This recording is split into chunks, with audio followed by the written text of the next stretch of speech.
Bapak, Ibu, Saudara-saudari yang terkasih dalam Kristus, mari kita awali permenungan kita di pagi hari ini dengan menandai diri kita dengan tanda kemenangan Kristus. Dalam nama Bapa dan Putra dan Roh Kudus. Amin. Amin. Tuhan bersamamu dan bersama rohmu. Marilah berdoa. Allah Bapa Maha Pengasih, orang yang lemah lembut dan rendah hati Kau temui melalui Yesus Kristus Putramu terkasih. Tolonglah kami agar kami dapat melihat Engkau di dalam sesama kami. Sebentar lagi kami akan mendengarkan sebagian dari firman-Mu.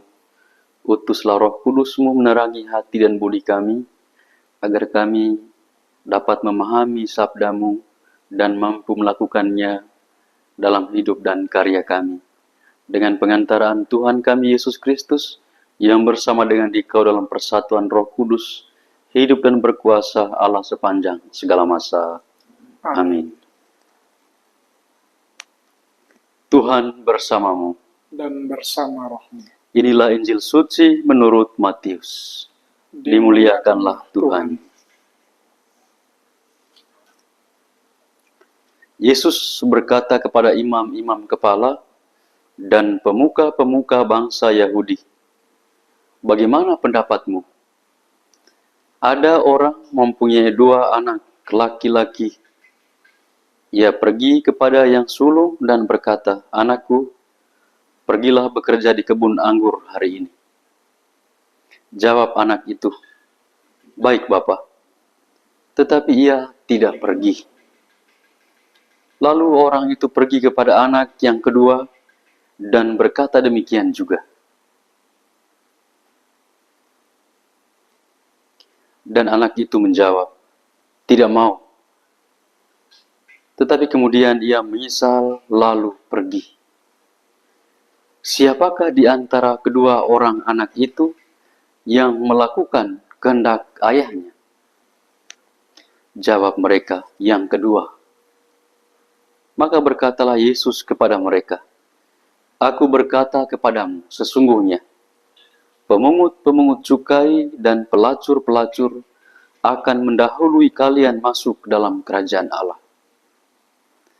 Sebab Yohanes Pembaptis datang menunjukkan jalan kebenaran kepada kalian, dan kalian tidak percaya kepadanya. Dan meskipun kalian melihatnya, namun kemudian kalian tidak menyesal, dan kalian tidak juga percaya kepadanya.' Demikianlah sabda Tuhan. Terpujilah Kristus." Bapak, Ibu, Saudara dan Saudari yang terkasih dalam Kristus, setiap kata yang keluar dari mulut kita pasti memiliki konsekuensinya tersendiri. Kita sudah dengar tadi 2 orang anak. Anak pertama mengatakan ya kepada bapaknya, tetapi kemudian dia tidak pergi. Lalu anak kedua mengatakan tidak mau. Kemudian ia menyesal dan ia pergi bekerja. Ketika kita mengatakan ya,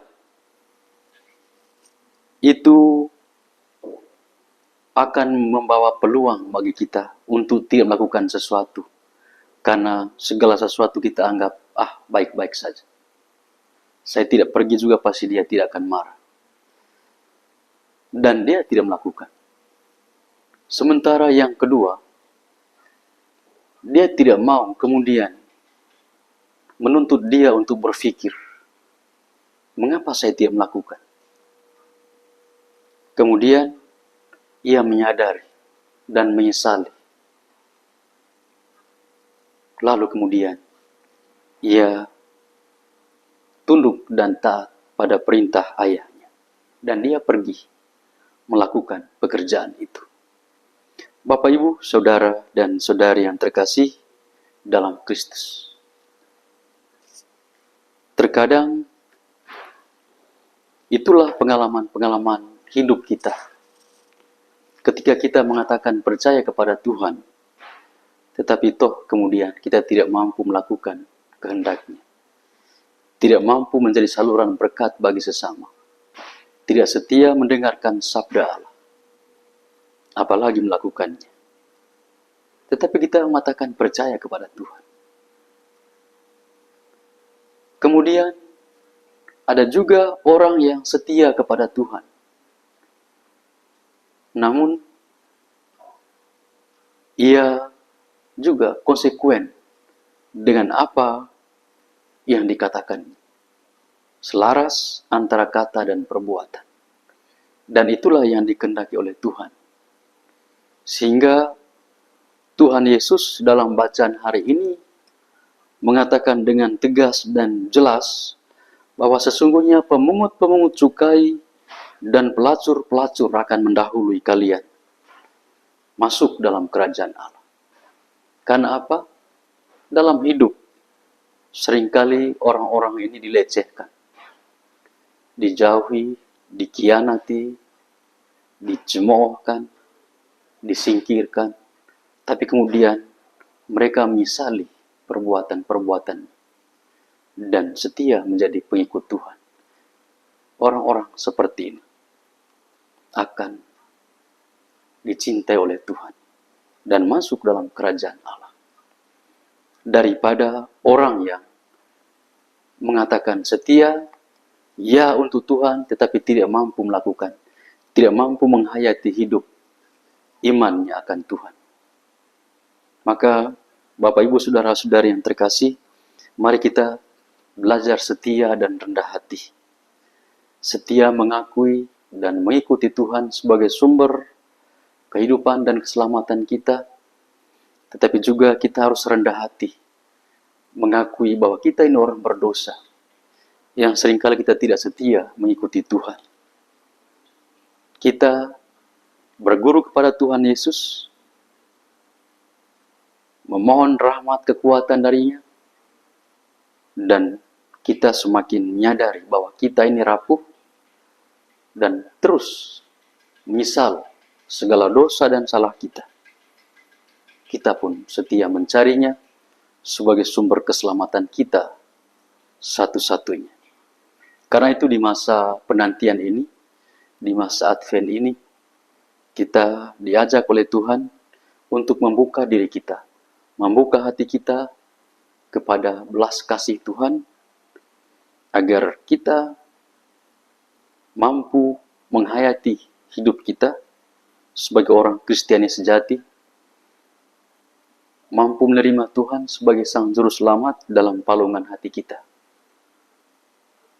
Dan karena itu, mari kita juga siap sedia menjadi pelaku sabda Allah, menjadi saksi Tuhan, mewartakan kabar baik, kabar sukacita, kabar gembira Tuhan Yesus kepada sesama kita yang masih tinggal dalam kegelapan dosa.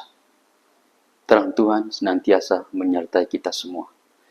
Kemuliaan kepada Bapa dan Putra dan Roh Kudus, seperti pada permulaan, sekarang, selalu, dan sepanjang segala abad. Amin. Marilah berdoa. Allah Bapa Maha Kasih, syukur atas firman-Mu yang telah kami dengar pada pagi hari ini. Mampukanlah kami untuk menjadi pelaku sabda-Mu. Kami setia mengikuti Dikau sebagai sumber keselamatan kami. Semoga apa yang kami ucapkan selaras dengan apa yang kami lakukan, dan kami mampu menimba kekuatan daripada-Mu untuk melanjutkan tugas dan karya kami dengan pengantaraan Kristus Tuhan kami. Amin. Amin. Tuhan bersamamu Dan bersama roh. kita sekalian senantiasa dilindung, dibimbing, dan diberkati oleh Allah yang Maha Kuasa, Bapa, Putra, dan Roh Kudus. Amin. Amin.